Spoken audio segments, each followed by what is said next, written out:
पद्मसुभी सुलेशा। ठीक है, बहुत सुंदर, बहुत अच्छा। सुरभि दीदी जी भैया जी, उसमें थोड़ा सा डिटेल डाल दीजिए कि ये नंबर की लिंक है, इससे 7:45 तक नो है ना भैया, ऐसे अपने आयु क्रम के बारे में समझा, लेशियों के बारे में समझा।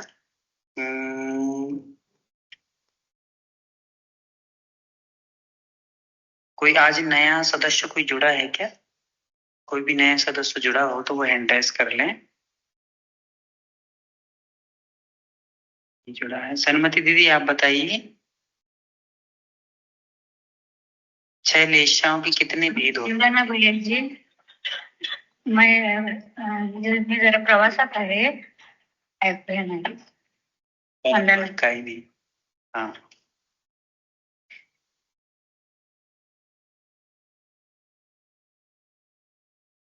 धनश्री दीदी, आप धनश्री दीदी नहीं है क्या? हाँ है। धनश्री दीदी आप बताइए लेशियाओं के कितने भेद हो जाते हैं? लेशियाओं के वंदना भैया जी, अभी किरण दीदी ने बताया ना, पीत, पद्म और शुक्ल, कृष्ण, कापोत और नील। नहीं, उनकी और भेद कर देते हैं ना उनमें ही अंदर अंदर। जैसे आपने बताया था कि उत्तम, मध्यम और जघन्य, उसमें आपने एक पेड़ का उदाहरण बताया था कि 6 मित्र थे, वही ना भैया जी? हाँ हाँ, नहीं वो अन्य उत्तम मध्यम जघन्य करते करते कितने टोटल कितने हो जाएंगे 6 लेशियाओं के भी? हर एक लेशा में दो दो दो हो जाएंगे। मतलब अशुभ लेशा में और शुभ लेशा में मिलके 6 हो जाएंगे।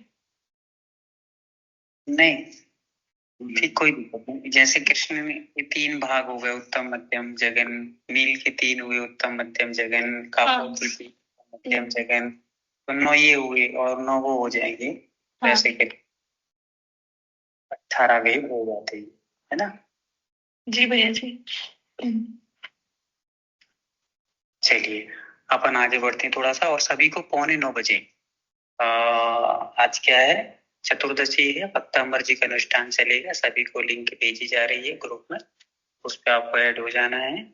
साथ ही साथ में आचार्य महाराज के बारे में जो भी आपने तैयारी की हो, अब करने को टाइम भी है अपने पास, और अधिक से अधिक आपको अभी लिंक भेजी जाएगी, उसको आपको सब जगह भेजना है। ग्रुप में वैसे डल गई है लिंक, वो जो भक्तांबर इससे क्या रिलेटिव है अपने आचार्य शिष्य सेमिनार, उसको आप अधिक से अधिक ग्रुपों में शेयर करें, जैन ग्रुपों में, ताकि अधिक से अधिक लोग उससे जुड़ सकें।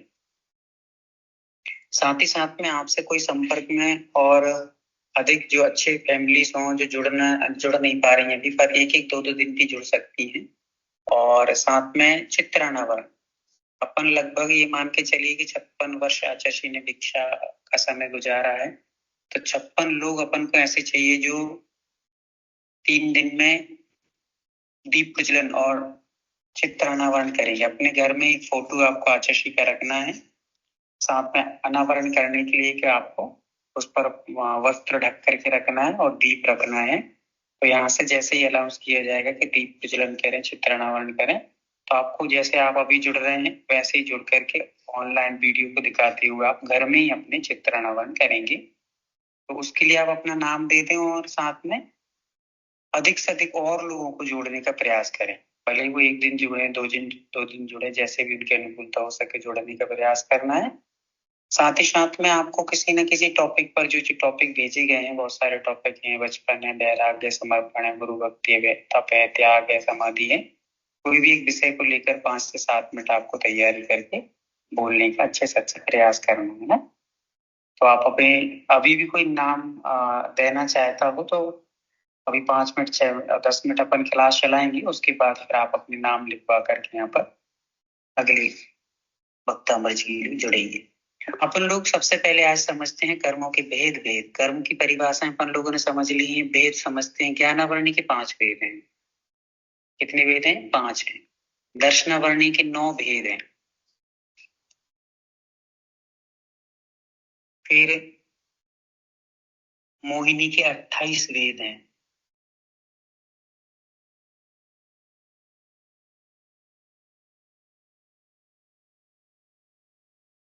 उसके बाद आता है वेदिनी। वेदिनी के 2 वेद हैं।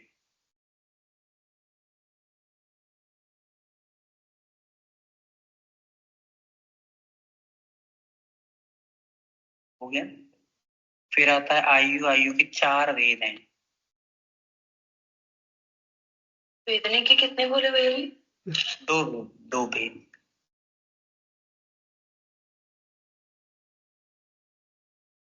आयु के बाद आता है नाम। नाम के 42 वेद हैं वैसे, फिर और भी भेद होते हैं अंदर अंदर, वो अपन लोग बात में समझेंगे। अभी 42 लिख लीजिए आप। गोत्र कर्म के 2 वेद हैं। वंदना भैया जी इंग्लिश में बताइए। 42 नामकरण के 42 हैं। और इसके वेद मोहिनी के 28 हैं। गोत्र के 2 हैं, 2 वेद। और वेदिनी के 2 ही हैं। अंतराय, अंतराय के 5 वेद हैं।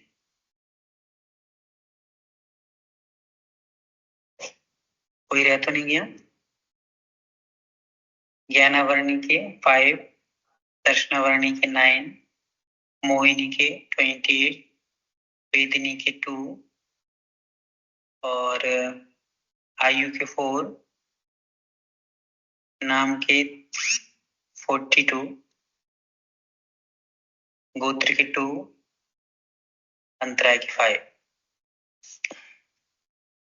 टोटल क्या हुआ? भैया जी ये तो फिर 106 ही हुए। फिर 148 अगर 42 97 नहीं क्यों, मतलब अच्छा 42 लिए ना। हाँ तो फिर 148 तो हुए ही नहीं, 93 लेना पड़ेगा फिर।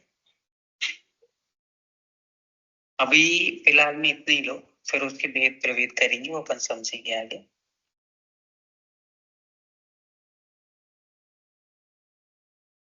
टोटल अभी क्या हो रहे हैं? 97 हो रहे हैं। टोटल इतने हो रहे हैं ना? हाँ बस ठीक है। अभी इनको धीरे धीरे समझेंगे। तो जो नामकरण है उसके 78 वेद भी होते हैं, फिर 93 वेद भी होते हैं, बहुत सारे वेद प्रभेद चलते हैं, वो अपन आगे समझेंगे। अभी फिलहाल में इतना ही पर्याप्त है। फिर अपन इनको ज्ञानावर्णी के कल अपन लोगों ने भेद समझे थे। मति ज्ञानावर्ण, श्रुत ज्ञानावर्ण, अवधि ज्ञानावर्ण, मनः पर्याय ज्ञानावर्ण और केवल ज्ञानावर्ण। तो इसकी परिभाषा सीधी सीधी है। जो मति ज्ञान पर आवरण डालता है उसे मति ज्ञानावर्ण कहते हैं। जो श्रुत ज्ञान पर आवरण डालता है उसको श्रुत ज्ञानावर्ण कहते हैं। जो अवधि ज्ञान पर आवरण डालता है उसको अवधि ज्ञानावर्ण कहते हैं। जो मना पर्याय ज्ञान पर आवरण डालता है उसे मना पर्याय ज्ञानावर्ण कहते हैं। ज्ञानावर्ण का हो या ज्ञानावर्णी का हो एक ही बात है, आप इसमें ज्यादा फंसना नहीं, उलझना नहीं है। और केवल ज्ञान पर जो आवरण डालता है उसको केवल ज्ञानावर्ण कहते हैं। अब आता है हमारा दर्शनावर्ण। तो दर्शनावर्ण की परिभाषा अपन ने लिख ली, इसके भेद है 9, है ना। वेद पर अपन प्रकाश डालते हैं आज। भेद पहला है चक्षु दर्शनावर्ण। पहला कौन सा है? चक्षु दर्शनावर्ण। तो चक्षु मतलब क्या होता है? अपने पास कितनी इंद्रियां हैं?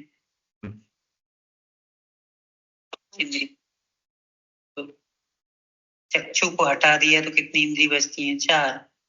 तो अपन ने अभी मात्र चक्षु इंद्री ले रहे हैं यहाँ पर। तो चक्षु मतलब आंख। आंख के माध्यम से जो दर्शन होता है उसको चक्षु दर्शन कहते हैं। आंख के माध्यम से या नेत्रों के माध्यम से, आंख के कई नाम हो सकते हैं परिभाषाओं में।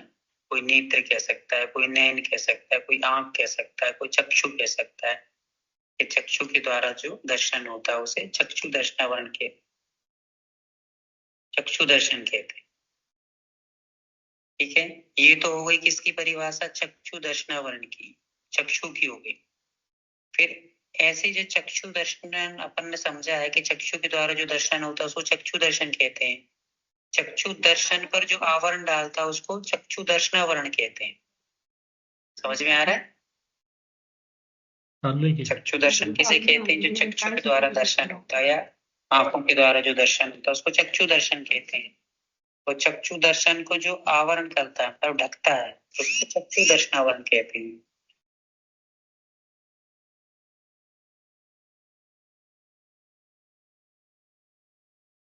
फिर आया अचक्षु दर्शनावरण।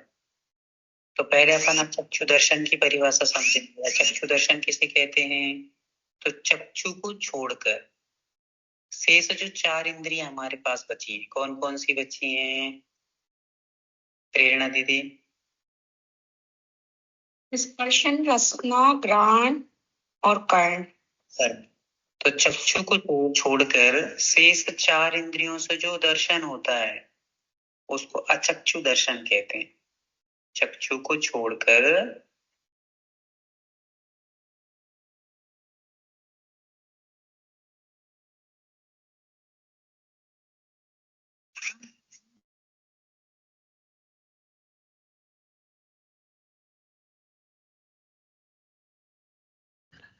चक्षु को छोड़कर शेष 4 इंद्रियों से जो दर्शन होता है उसे अचक्षु दर्शन कहते हैं।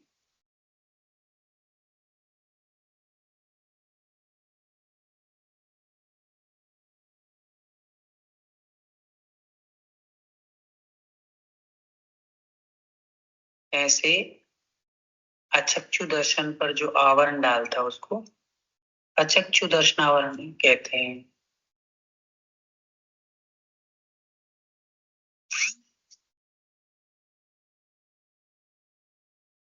अब यदि मान लीजिए आपसे पूछें कि अचक्षु दर्शनावरण किसे कहते हैं, तो आप चाहें इसकी परिभाषा भी लिख सकते हैं कि अचक्षु दर्शन पर जो आवरण डालता है उसको अचक्षु दर्शनावरण कहते हैं। ऐसी परिभाषा जरूरी नहीं है कि आपको कोई अचक्षु दर्शन की परिभाषा भी लिखना पड़े कि जो चक्षु को छोड़कर से 4 इंद्रियों को अचक्षु दर्शन कहते हैं। ऐसा लिखना जरूरी नहीं है, आप इतना भी लिख देंगे अचक्षु दर्शन पर जो आवरण डालता है उसे अचक्षु दर्शनावरण कहते हैं। कोमल भैया समझ में आ रहा है?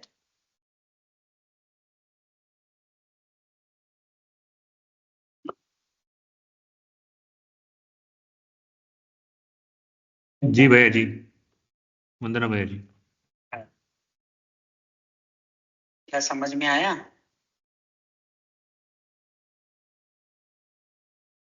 आ गया भैया जी समझ में। अचक्षु दर्शनावरण किसे कहते हैं? ओके, जो 4 इंद्रिय शेष बचते हैं चक्षु इंद्रिय को छोड़ के उसके वजह से जो दर्शन पे ढकते हैं उसको अचक्षु दर्शनावरणी कहते हैं। हाँ, जैसे कि अपन को सीधा सीधा बोलना है कि अचक्षु दर्शन पर जो आवरण डालता है, आवरण का अर्थ तो समझ ही गए हैं, ढकना है ना, तो उसको अपन समझ जाएंगे। यदि आवरण की जगह ढकना ही बोल सकते हैं कि जो अचक्षु दर्शन को ढकता है उसको अचक्षु दर्शनावरण कहते हैं।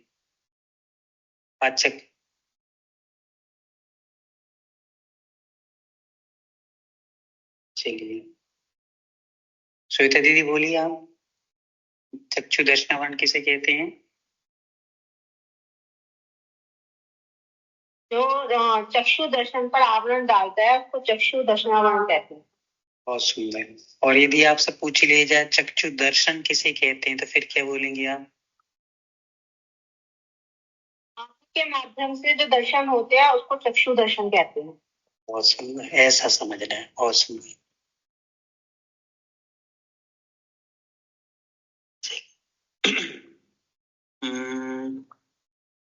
सन्मति दीदी,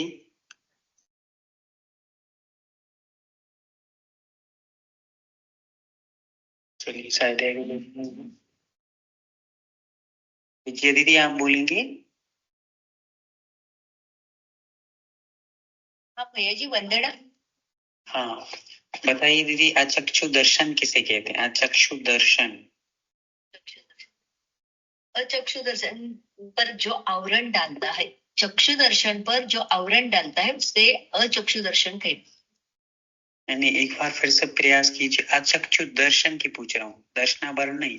अचक्षु दर्शन किसे कहते हैं? अच्छा, चक्षु इंद्रिय को छोड़कर शेष जो 4 इंद्रिय है उनके द्वारा जो दर्शन होता है उसे अचक्षु दर्शन कहते हैं। बहुत सुंदर, बहुत अच्छा, बहुत अच्छा। चलिए आगे चलते हैं। तीसरा दर्शन है अपना अवधि दर्शन। तीसरा दर्शन कौन सा है? अवधि दर्शन। उधर अवधि ज्ञान था, इधर अवधि दर्शन। तो इसकी परिभाषा यही है कि अवधि दर्शन को जो ढकता है, अवधि दर्शन को जो ढकता है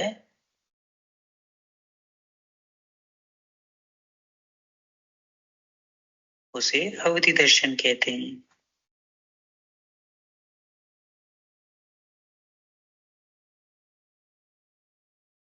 अवधि दर्शनावरण कहना चाहिए। हाँ वही दर्शनावरण, अवधि दर्शन को जो ढकता है उसे अवधि दर्शनावरण कहते हैं।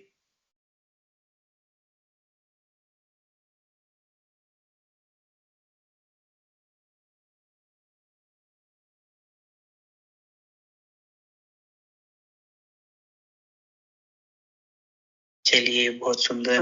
अवधि का वंदना भाई जी, अवधि का अर्थ बताइए ना। अवधि दर्शन का अर्थ बताइए, अवधि दर्शन आवरण का बताया आपने, अवधि दर्शन का बताया। हाँ देखिए, दर्शन का अभी बताने का ऐसा कोई प्रावधान नहीं है, क्योंकि अपन लोग यहाँ पर दर्शनावरण को पढ़ रहे हैं। फिर भी पूछना है तो ठीक है, लिख लीजिए, क्योंकि याद फिर बाद में आपको आप विस्मित मत हो जाना, नहीं तो आप घूम जाए कि इतनी बड़ी परिभाषा बताना पड़ेगा क्या। अवधि दर्शन मतलब अवधि ज्ञान के पूर्व में जो दर्शन होता है उसे अवधि दर्शन कहते हैं। अवधि ज्ञान के पूर्व में, किसके पूर्व में? अवधि ज्ञान के पूर्व में। ठीक है ना रेणु दीदी?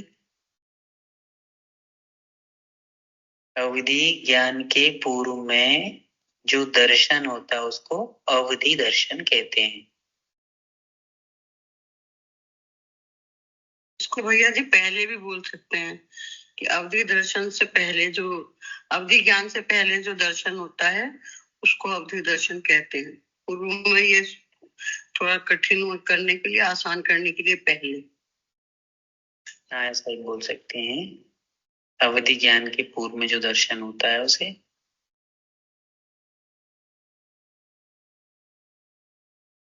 हो गया। अगला दर्शन है केवल दर्शन। तो जैसे अपन ने अवधि ज्ञान का लिखा है वैसे केवल दर्शन का लिख लेंगे। केवल ज्ञान के पूर्व में नहीं, केवल ज्ञान के साथ में जो दर्शन होता है उसे केवल दर्शन कहते हैं। अवधि ज्ञान के साथ में केवल जो दर्शन होता है उसे केवल दर्शन, केवल ज्ञान है, केवल दर्शन, केवल दर्शन। केवल ज्ञान के साथ में जो दर्शन होता है उसे केवल दर्शन कहते हैं। और केवल दर्शन पर जो आवरण डालता है उसको केवल दर्शनावरण कहते हैं।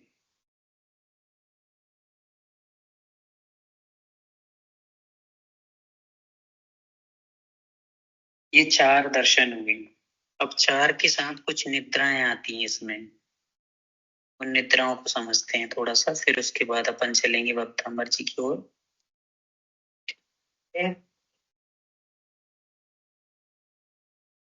दर्शन हो गए अपने 4। अब इसमें आते हैं निद्राएं, तो उसमें लिखेंगे पहला पन निद्रा, इसके साथ लिखेंगे 4 हो गए अपने, इसके बाद आएगा निद्रा। माझं ब्लॅक पेन घेतल्यास काय? हे कोणाचं? त्याच्यासाठी मी लिहिलो नाही ह्याच्यात. हो गया? मला वाटलं नव्हतं म्हणतो. जिसकी नींद को निद्रा कहते हैं।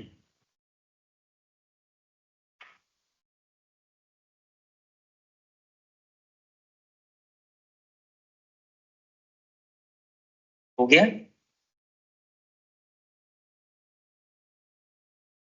भैया एक बार और बोलूं तो? हल्की नींद को निद्रा कहते हैं।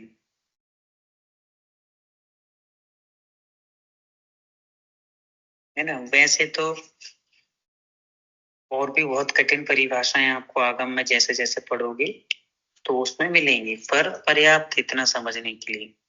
इसको स्वान निद्रा भी कहा जाता है। जैसे उदाहरण के तौर पे कुत्ता जो रहता है, कुत्ता, तो कुत्ता सोता है पर ऐसे सोता है कि उसको थोड़ी आहट किसी की मिलती है और जागृत हो जाता है, तो इसको उदाहरण दिया गया है किसका? स्वान निद्रा का। तो आप ये भी लिख लें, हो सकता है आपसे प्रश्न पूछ लिया जाए स्वान निद्रा का किसे कहते हैं, तो आप उसको समझ सकें। या निद्रा का दूसरा नाम क्या है, तो श्वान निद्रा। और इस निद्रा में क्या होता है कि थोड़ी सी आवाज लगाते ही प्राणी उठ जाता है और अपने कार्य करने लगता है। ये सामान्य निद्रा होता है। फिर इसके बाद आता है दूसरा भेद है निद्रा निद्रा।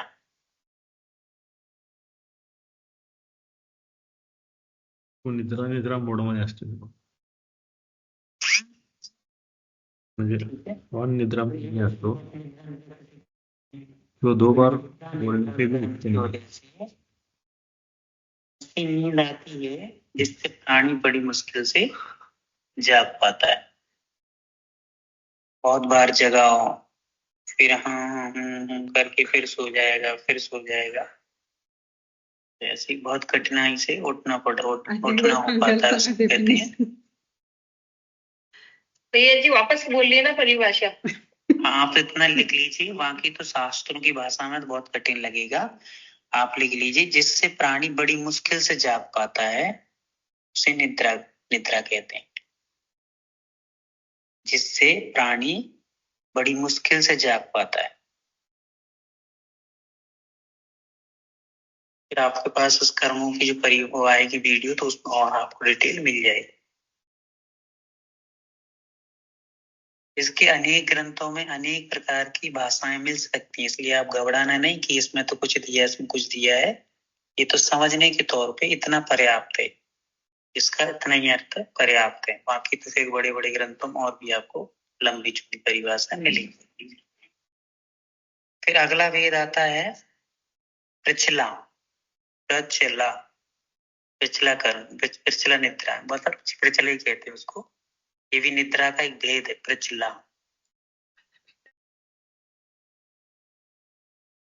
जी प्रचला की प्रचला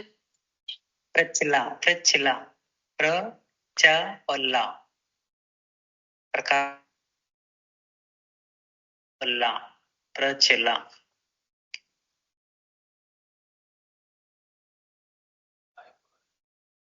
जिसमें जीव खड़े खड़े या बैठे बैठे ही सो जाया करता है।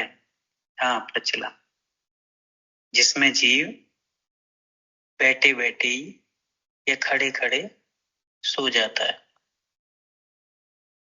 उसे प्रचला कर्म के प्रचला।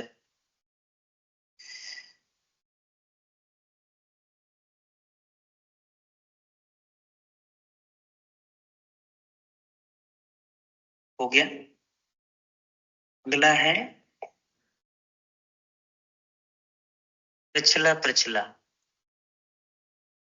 चौथा क्या है? प्रचला।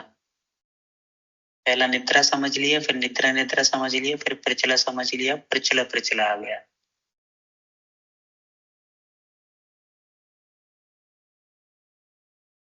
जिसके उदय से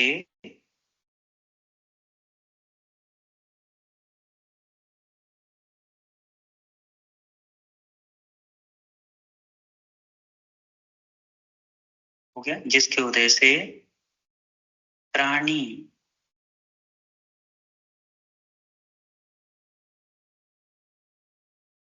को सोते सोते, प्राणी को सोते सोते मुख से लार बहने लगती है।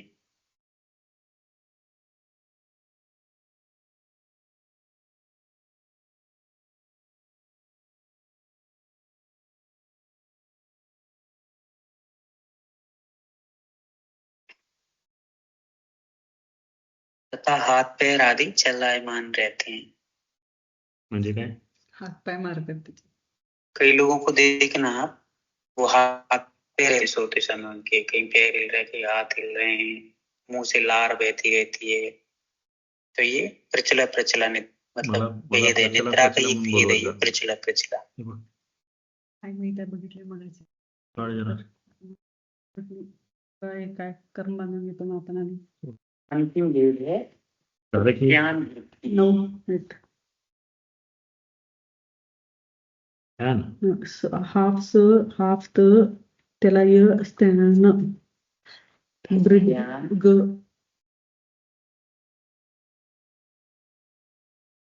ध्यान वृद्धी. स्वप्नावस्थेत सुद्धा विशेष शक्ती प्रकट होते आणि झोपेत सुद्धा जीव उठणे, बसणे, चालणे इत्यादी क्रिया संपन्न करत असतात.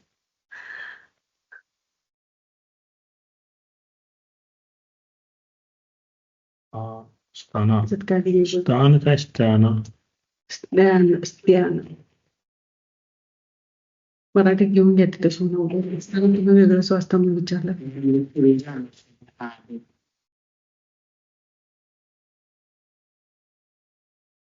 वृद्धि काय वृद्धि?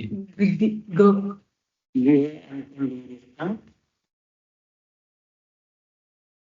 जिसकी वजह से प्राणी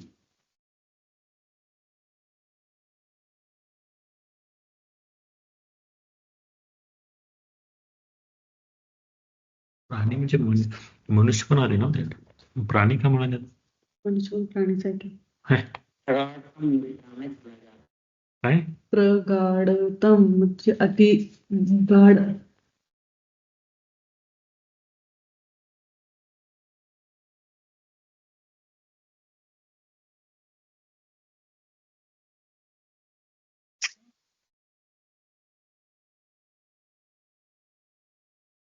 निद्रा की वशीभूत हो,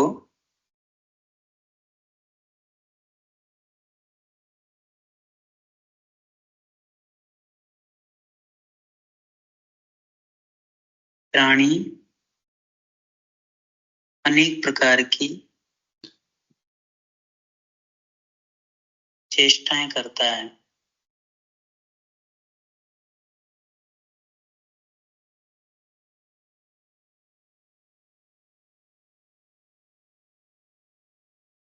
उठ जाएगा, बैठ जाएगा, कुछ भी खा पी लेगा और भी अनेक क्रियाएं, मतलब अनेक क्रियाएं कर लेगा, पर होश उसको कुछ नहीं रहेगा। ये समझ लीजिए, आप तो बस इतना जैसे लिख लिया आपने, अनेक प्रकार की चेष्टाएं करता है।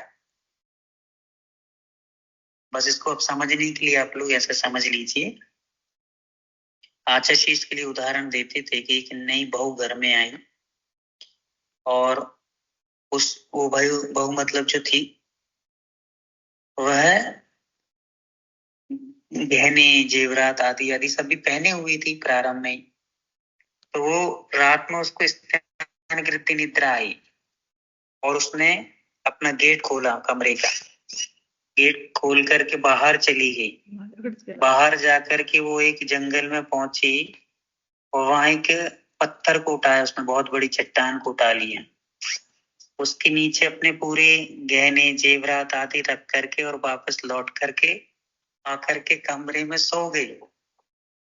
सुबह उठ करके उसने देखा, होश ही नहीं था उसको कि मेरे कहाँ गए। सबने पूछे, उसको पता ही नहीं चल रहा था कहाँ चले गए, कहाँ चले गए, कहाँ चले गए। तो उसने किसी जानकार आदि से पूछा कि भाई क्या हो रहा है। तो उन्होंने बोला कि कुछ दिन में ये फिर से खुद ले आएगी, आप टेंशन न लें। फिर एक दिन उसको स्त्यान गिरती निद्रा आई, एकाएक वहां गई, चट्टान उठाई, गहने पहने, फिर से घर आई। तो ऐसे ही बेहोश में सारे काम कर लेते हैं, मतलब, और होश नहीं रहता। और इस निद्रा में ऐसी शक्ति आ जाती है कि जो कार्य हम जागृत अवस्था में नहीं कर सकते, जितनी शक्ति हमारे जागृत अवस्था में नहीं रहती, उससे कई अधिक शक्ति से जागृत इस निद्रा में आ जाती है। हम लोगों ने खुद प्रैक्टिकली ऐसा देखा। एक लड़की को आती थी, छोटी सी बच्ची थी, 10-11 साल की। उसके पापा, मतलब हम लोग वहां एक बार हुआ रात्रि विश्राम लेना, तो उस बच्ची को आते थे तो उसके मम्मी पापा सब खींचते थे पकड़ के, तो नहीं खींचती थी, इतनी ताकत उसमें आ जाती। और इसी निद्रा में लोग बाहर चले जाते हैं, छत से गिर जाते हैं, लघु शंका करके आ जाते हैं, आदि आदि बहुत सारी चीजें ऐसी हो जाती हैं। एक आचार्य जी उदाहरण और देते थे कि एक लड़का गया और वह स्त्यान गिरती निद्रा में रात में चला गया, तालाब में नहाता रहा। उसको तैरना नहीं आता था, फिर भी इतनी ताकत उसमें आ गई, तैरता रहा। और फिर जब उसके घर के लोग एकाएक देखे कहाँ गया, तो एक दिन तो वो भीगे भीगे कपड़े आया था, तो उसको समझ में नहीं आया कि कहाँ से आया है। दूसरे दिन फिर उसका स्त्यान गिरती निद्रा आई, तो लोग पीछे पीछे गए कि कहाँ जाता है, देखते तो हैं। देखा उसने तालाब में गया, नहा रहा था। अचानक लोगों ने देखा, करे कहीं डूब नहीं जाए, तो आवाज वगैरह दी, पत्थर फेंके, उसको पत्थर वगैरह लगा, तो उसका अचानक नींद पूरे से खुल गई। खुली तो उसको तैरना आता नहीं था, डूब गया, मर गया। तो ऐसी स्थितियां स्त्यान गिरती निद्रा में अनेक घटनाएं घट जाती हैं, तो ये कहलाती है स्त्यान गिरती निद्रा। ऐसे करके ये 9 भेद दर्शनावरणी के अपन लोगों ने समझ लिए। चक्षु दर्शनावरण, अचक्षु दर्शनावरण, अवधि दर्शनावरण, केवल दर्शनावरण, निद्रा, फिर निद्रा, प्रचला और अंतिम स्त्यान गिरती निद्रा। ऐसे करके ये 9 भेद इसके हैं, दर्शनावरणी कर्म के हैं, जो हमारे आत्म दर्शन से वंचित रखते हैं हमें। दिन में सोना, निद्रा दर्शनावरणी कर्म के बंध का कारण बनता है। इसलिए सहजता थोड़ा बहुत आराम करना बात अलग है, और खर्राटे लेकर अच्छे 2-2.5 घंटे सो जाना, ये हमारे दर्शनावरणी कर्म में कारण बनेगा। इसके और भी कारण होते हैं, वो अपन लोग अभी समझेंगे। इन कर्मों के भेद प्रभेद समझने के बाद समझेंगे कि कौन सा कर्म किस कारण से बंध को प्राप्त होता है। चलिए, तो अब अपन जुड़ते हैं भक्तांबर जी में। सभी लोग फटाफट 9 बार नमोकार मंत्र टेस्टमेंट कर लेंगे और जुड़ जाएंगे। सभी को जय जिनेंद्र। सभी लोग जुड़ेंगे और वहाँ विशेष चर्चाएं भी होना थोड़ा सा। वंदना भैया जी, वंदना भैया जी, सभी को जय भैया जी, वंदना भैया जी, सभी को जय वंदना भैया जी सभी को।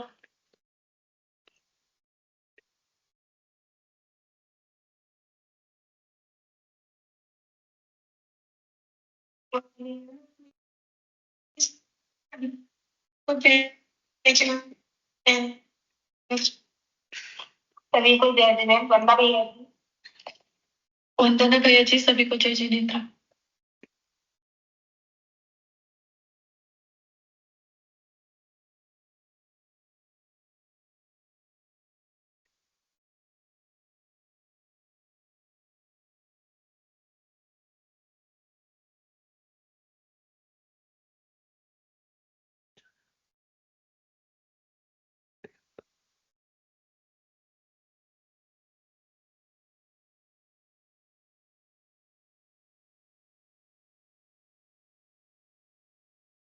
कुठे टाकलंय लिंक? टाकली नाही की बघ